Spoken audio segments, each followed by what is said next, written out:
Radio खांची 90.4 FM हम सबका रेडियो में राउर मनकर स्वागत है।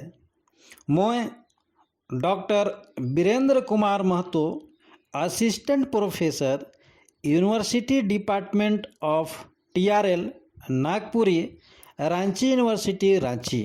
आज हमरे मन सेमेस्टर 2 पेपर सीसी 201 जेकर में अपन भाषा कर व्याकरण कर अध्ययन करे है। एकर अंतर्गत आज हमरे मन नागपुरी लिपि कर संगे संग नागपुरी ध्वनि कर विशेषता उपरे विस्तार से चर्चा करब। ये टॉपिक यूजी और पीजी दुयो कर छात्र मन ले समान रूप से उपयोगी है।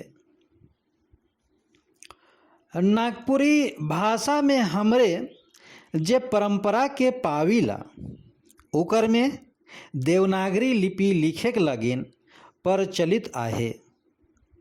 नागपुरी लेखन में कैथी लिपि, बांग्ला लिपि और रोमन लिपि कर व्यवहार लिखवैया मन करत रहें, मुदा ई लेखन रूप मनक मान्यता नागपुरी देश दुनिया के सहज नहीं लागलक। हमरे कर देश में ई सबसे बड़ विशेषता है कि जे भाषा कर आपन परंपरागत लिपि नखे ओ भाषा मन संस्कृत लगिन व्यवहार करल जाल लिपि देवनागरी लिपि के आपन भाषा लेखन खातिर स्वीकार कर ले हैं। यह परंपरा में हमरे नागपुरी लेखन देवनागरी लिपि में पाविला। देवनागरी लिपि कर सबसे बड़ विशेषता यह है कि इकर में सौभे यानी लगभग सौभे ध्वनि प्रतीक मनक लेखन वास्ते ध्वनि चिन्ह मन आहे। इ लिपि में ध्वनि प्रतीक मनक संख्या दूसरा लिपि मनक संख्या से बगरा है। इकर संगे देवनागरी कर एहो विशेषता है कि स्वर वर्ण और व्यंजन वर्ण कर जुदा जुदा बंटवारा लिखे कर सुविधा लगिन करल जा है। स्वर वर्ण और इकर प्रयोग में मात्रा मनक उपादेयता ई लिपि कर विशेषता के मुद ठाव देवेला। कहों कहों तो मात्रा कर मनक व्यवहार देवनागरी लिपि कर विशेषता मुताबिक तय होए के वर्ण व्यवस्था कर अनुसार होवेला, जे नागपुरी लेखन कर सबसे बड़ खासियत है के नागपुरी लिपि में व्यंजन वर्ण कर बंटवारा वैज्ञानिक तरीका से आहे। इकर में अल्पप्राण, महाप्राण और अनुनासिकता मनक बंटवारा लेखन कर उपयोगिता मुताबिक दिशेला। जुदा जुदा ध्वनि खातिर जुदा जुदा लिपि चिन्ह आहे, जेकर से रोमन लिपि लखे उच्चारण दुविधा नहीं दिशेला। नागपुरी लेखन में देवनागरी लिपि के अपनाए के लिए शुरू में हिचकिचाहट रहे, मुदा उच्चारण और ध्वनि संकेत के देख के भाषा कर जानकार मन देवनागरी लिपि में लिखे सबसे सहज पालें। तबे तो नागपुरी कर पुराना साहित्य से ले के आज कर नवा साहित्य में देवनागरी लिपि अलगे हैं व्यवहार में आवत है। लेकिन नागपुरी में पूरा पूरी चाहे कहो हु बहु देवनागरी लिपि कर वर्णमाला कर व्यवहार नहीं होवेला। नागपुरी भाषा कर विशेषता मुताबिक स्वर वर्ण और व्यंजन वर्ण कर कुछ एक ध्वनि चिन्ह मनक विकल्प रूपे व्यवहार करल जाएला। यह परंपरा में देवनागरी वर्णमाला कर उपयोग नागपुरी खातिर होते चलत है। देवनागरी लिपि कर प्रचलित स्वर वर्ण व्यवस्था में अमेकार ए और अह कर व्यवहार विकल्प रूपे होवेला।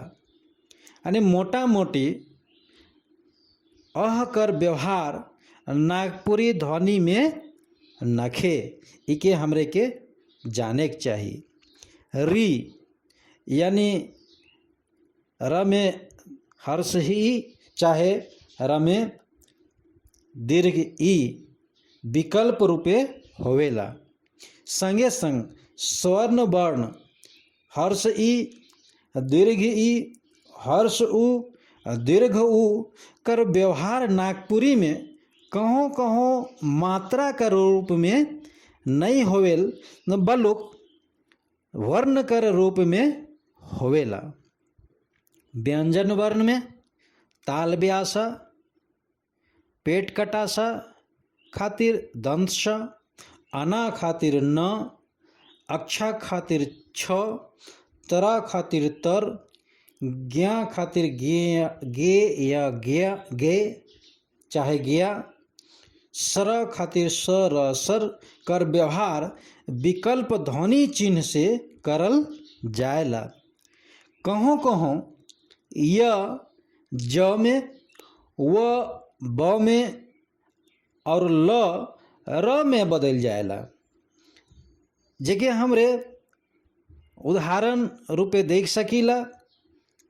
यात्रा जात्रा, वन बन, हल हर, नील लील, क्षेत्र क्षेत्र। ई वर्ण व्यवस्था में हमरे नागपुरी लगिन देवनागरी लिपि कर व्यवहार करीला, जे मोटा मोटी देवनागरी लिपि कर 100 विशेषता के करीब करीब जोड़ेला। लेखन कर ई परंपरा सिर्फ नागपुरी में भैर नखे, मुदा अपभ्रंश भाषा चाहे आंचलिक भाषा जेके हमरे प्राकृत भाषा कहिला सैकड़ों संगे जुड़ल आहे। नागपुरी लेखन कर सबसे बड़ खासियत ये आहे कि इकर में जैसन उच्चारण हमरे करीला वैसने लिखीला, यानी वैसने लिखल जाएला। कैथी लिपि, बांग्ला लिपि और रोमन लिपि में ई सहजता सुपट रूप से लेखन में नहीं भेटाएला। से चलते हमरे मान्यता मिलल और प्रचलित लिपि देवनागरी कर व्यवहार नागपुरी खातिर करीला। ई लिपि में नागपुरी उच्चारण पद्धति के व्यक्त करे कर सौभे गुण मौजूद आहे। से ही चलते हमरे नागपुरी लगिन देवनागरी लिपि के सुपट मानीला। अब हमरे देखब कि नागपुरी ध्वनि कर अंतर्गत स्वर्ण वर्ण और व्यंजन वर्ण। तो स्वर्ण वर्ण में आहे अमेकार अ, हर्ष ई, हर्ष उ, ए, अमेकार ओ, अन। व्यंजन वर्ण में क, ख, ग, घ, च, छ, ज, झ, ट, ठ, ड, ढ, त, थ, द, ध, न, प, फ, ब, भ, म, य, र, ल, व, दंस और ह।